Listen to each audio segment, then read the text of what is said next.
Om Swastiastu, Om Awigramastu, Namaste. Selamat pagi anak-anak, bertemu kembali pada pagi hari ini bersama Pak Kadek. Pak Kadek harapkan dalam kesempatan ini anak-anak dalam keadaan sehat selalu, tetap semangat, tetap mengikuti proses pembelajaran ya, walaupun masih dalam keadaan seperti ini ya.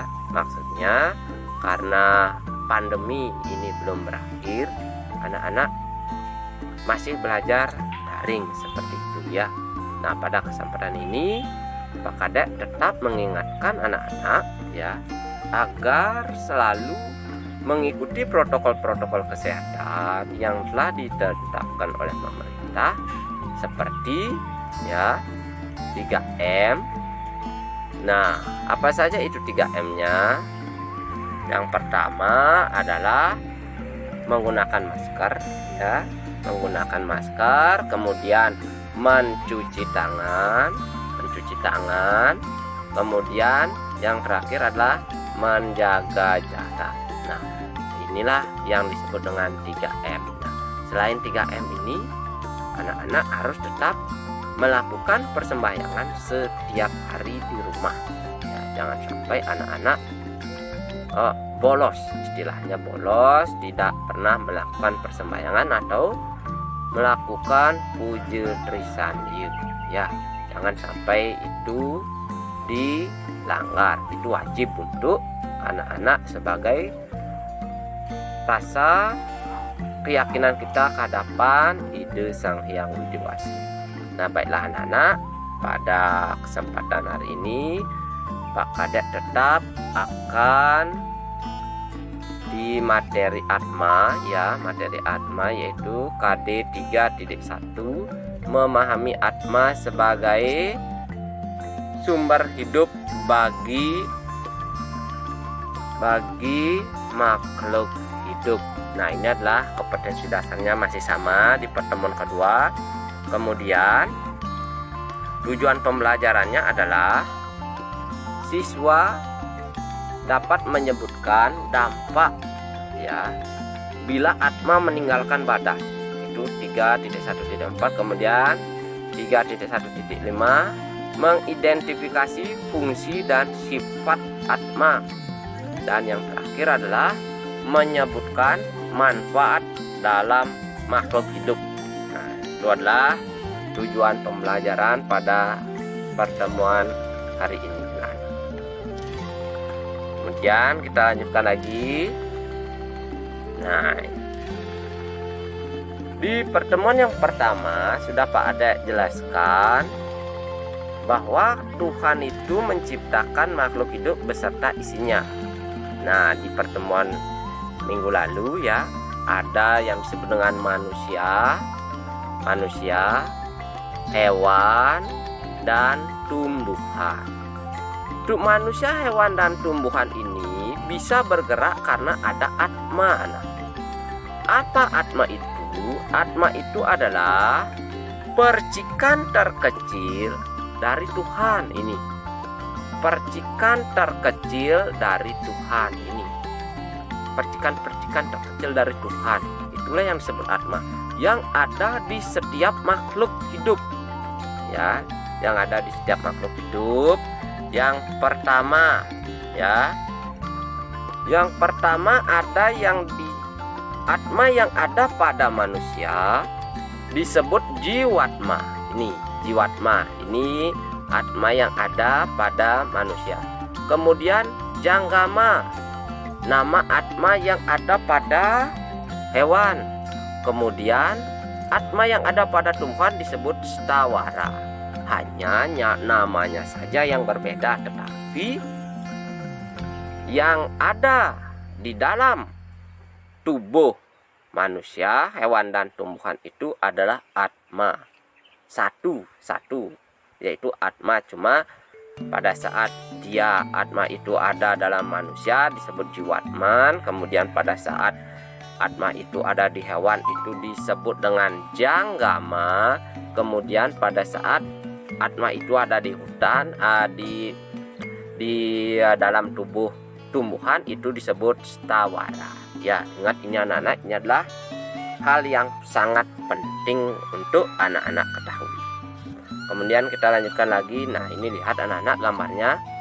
Ini adalah proses reinkarnasi ya, karena kita belajar mengenai Atma tidak mungkin akan lepas dari Pancasrada atau keyakinan agama Hindu. Salah satunya selain Atma adalah Punarbawu atau reinkarnasi.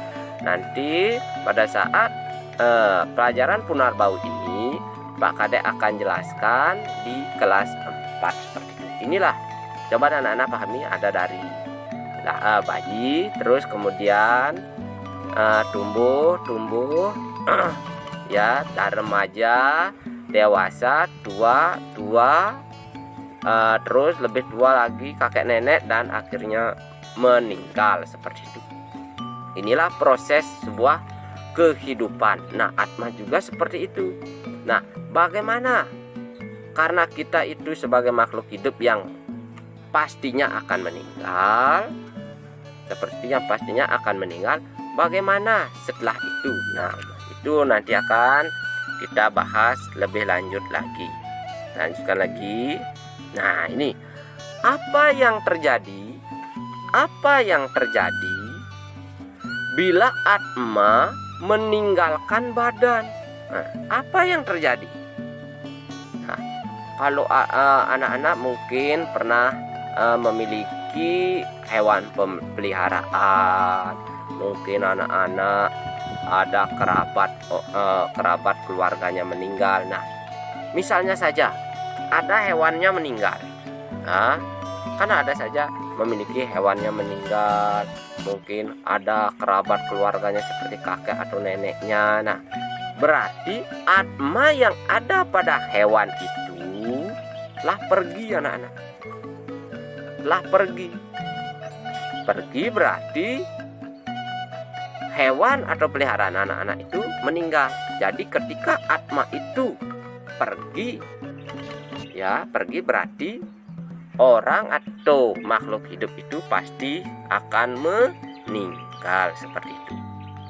Nah, ini bila Atma tidak ada lagi, ini lihat anak-anak ya, ini poin penting. Bila Atma tidak ada lagi, maka makhluk itu akan mati. Ya, ini Pak Kadek contreng ini. Bila Atma tidak ada lagi, maka makhluk itu akan mati. Makhluk yang mati tidak bisa tumbuh. Ya, makhluk mati tidak bisa beranak. Makhluk yang mati tidak bisa bersuara. Nah, ciri-ciri orang mati ini anak-anak. Bila makhluk hidup sudah mati, maka Atma kembali ke sumbernya. Siapa sumber Atma itu? Sumbernya adalah Tuhan. Nah, seperti itu anak-anak ya. Nah, ingat ini poin utamanya. Bila Atma tidak ada lagi, maka makhluk itu akan mati. Ya, namanya mati ya, tidak bisa bergerak, tidak bisa memiliki anak, tidak bisa bersuara, nah, dan lain sebagainya. Nah, kita lanjutkan lagi. Atma adalah percikan terkecil dari Brahman. Ya, Brahman itu adalah Tuhan, anak-anak. Ya, Tuhan. Atma sebagai sumber hidup. Kalau tidak ada Atma, makhluk hidup pasti mati. Makhluk hidup yang mati tidak akan tumbuh. Nah, sama seperti tumbuhan yang layu akan mati dan lapuk. Hewan yang mati juga akan membusuk. Manusia juga seperti itu, baunya tidak enak seperti itu. Nah, seperti itu. Berarti tumbuhan, hewan, dan manusia itu pasti akan mati. Nah, seperti itu. Nah, sama juga Bapak Kadek, mungkin anak-anak dan lain sebagainya pasti akan mati. Itu adalah hal yang pasti, tapi kapan itu hanya Tuhan yang mengetahuinya seperti itu. Maka kita harus tetap berusaha berbuat yang lebih baik lagi seperti itu. Lanjutkan. Nah, inilah yang disebut dengan proses kehidupan. Nah, kan setelah meninggal dia itu akan lahir kembali, ya, lahir kembali menjadi bayi, anak-anak, kemudian remaja, dewasa, tua renta, kemudian meninggal. Setelah meninggal dia lagi numitis, ya, numitis atau terlahir kembali sesuai dengan karma sananya anak-anak, karma sana atau perbuatan si orang tersebut seperti itu. Nah, merangkum fungsi dan sifat atma yang ada dalam makhluk hidup. Ada banyak sifat atma, tidak dapat dilukai oleh senjata.